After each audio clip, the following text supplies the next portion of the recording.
السلام عليكم ومرحبا بكم معايا في قناة عالم مريم للطبخ. نتمنىكم تكونوا بخير وعلى خير. اليوم جيت لكم فيديو جديد غادي نحضر معكم الطبق ديال الحوت كوجبه رئيسيه نحضروها في الغداء. غادي نرافقها بواحد لاصوص اللي كتجي لذيذه بزاف وبسيطه. تبعوا معايا المكونات من الاول حتى الاخر، واذا عجبكم الفيديو ديالي ما تنساونيش من اللايكات والاشتراك في القناه وتضغطوا على زر الجرس باش يوصلكم كل جديد. ويلا نبداو على بركه الله.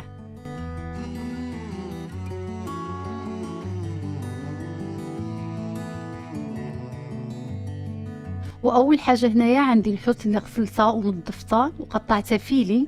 هانتوما كما كتشوفوا الحوت ابيض. اللي بغيتو اي نوع ديال الحوت تعملوه ممكن تعملوه.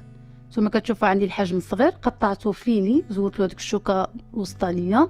هنا عندي 3 الحبات ديال المطيشه، واحد الحبه ديال البصله، عندي 3 ديال الفصوص ديال الثومه قزبر ومعدنوس، وعندي شويه ديال كروفيت او غامبا. غادي نجيب واحد الكاسرونه وغادي نحك هاد الحبات ديال المطيشه، غادي نقسمهم في وسط النص، وغادي نجيب الحكاكه الغليظه وغادي نحك فيها مطيشه وبصله. هاد لاصوص كتجي ساهله دغيا كتوجد معانا وما كيديناش الوقت طويل في الفران. يعني لاصوص كتكون واجده طيبه، الحوت ما كيديش الوقت بزاف في الفران، دغيا كتوجد هاد الوجبه هادي وكتجي لذيذه بزاف. غادي نحك حتى البصله هنايا، وانا غادي نضيف شويه ديال الثوم وشويه ديال القزبر والمعدنوس. كما كتعرفون انا في الحوت دائما كنضيف القزبر اكثر من المعدنوس، كيعطي واحد الطيبه رائعه في الحوت.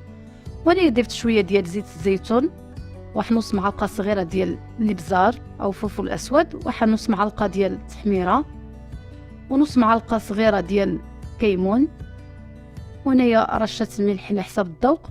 والحوت ملي غسلته ضفت له الملح باش كتجي الحوت كتجي ملحه كتجي لذيذه. صافي انا ضفت واحد معلقه صغيره ديال صلصه الطماطم، وغادي نحرك الكل مزيان ونوضعها فوق البوطه نخليها طيب على خاطرها. انا غادي نحضر الشرموله ديال الحوت. جبت هذا الثوم وهذا قزبر ومعدنوس، وغادي نضيف عليهم هنايا شويه ديال الابزار، نفس العطريه اللي عملتها في لاصوص غادي نضيفها في هذه الشرموله ديال الحوت. غادي نضيف شويه ديال الكيمون وشويه ديال الفلفل الحمراء،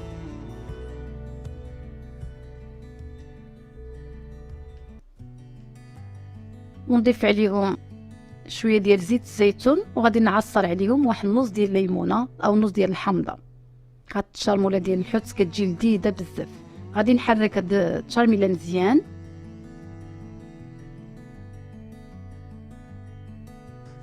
وغادي نجيب الطاوه اللي غادي ندخلها للفران. هاد الطريقه ديال الحوت اللي عملتها هي واخا الحوت صغيره، يعني الحجم ديالها صغير، ولكن كيجي الشكل ديالها بحال اللي تقول عمرتي شي حوته كبيره. كتجي الشكل ديالها ولا المذاق ديالها كتجي روعه روعه روعه. انا متاكده اذا جربتوا هذه الوصفه هذه غادي تعجبكم، وحتى اذا كنتوا عارضين على شي واحد وعملتوها راه كتجي لذيذه بزاف. صافي هذا الحوت اللي عندي هنا غادي نلبسو بهذا التشرميله اللي عملتها. غادي نحاول نكثر من هذا التشرميله، كيجي الحوت لذيذ بزاف. وهنايا كنت شويت واحد الفلفله حمراء، شويتها فوق البوطه، غسلتها في الاول وشويتها ملي كنجي القشره نحاولوا ما نغسلوهاش باش كتبقى فيها ديك الطيبه ديال الشوا ديالها كتجي لذيذه. غادي نعمر هاد الحوته بالفلفل.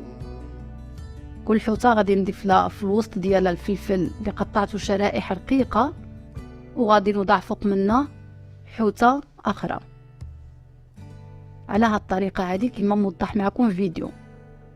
صافي غادي نصفهم على هاد الطريقه هذه، كتجي بحال اللي تقول عندك الحوته كبيره.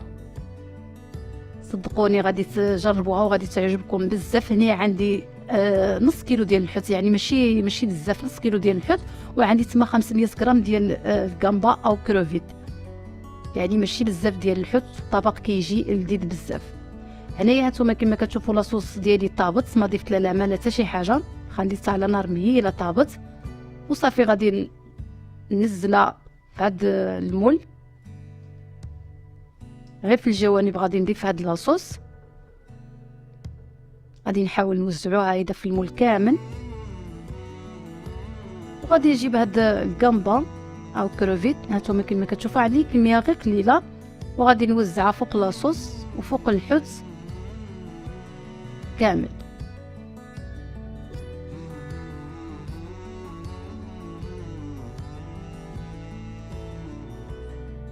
صافي انا غادي نجيب هذيك الفلفله اللي بقات لي حتى هي غادي نوزعها فوق هاد الكروفيت.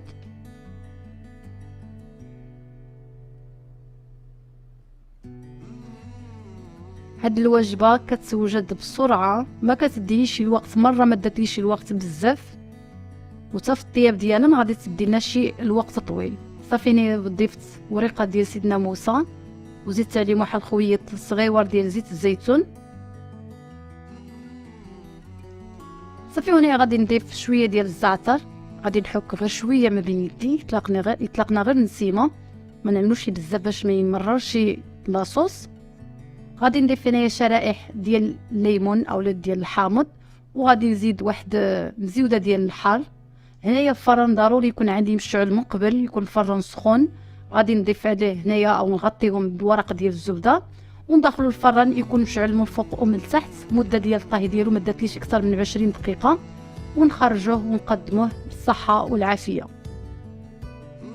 وهانتوما كما كتشوفوا الشكل النهائي ديال الحدس او ديال الوجبه اليوم اللي حضرتها معكم، كتجي روعه ولذيذه. هاد لاصوص كتجي خطره وكتجي معلكه بهذا المذاق ديال الفلفل المشويه وبمذاق ديال الجمبه، كتجي روعه. انا متاكده اذا جربتوا هذه الوصفه غادي تعجبكم. شكرا على المشاهده وبسلام عليكم.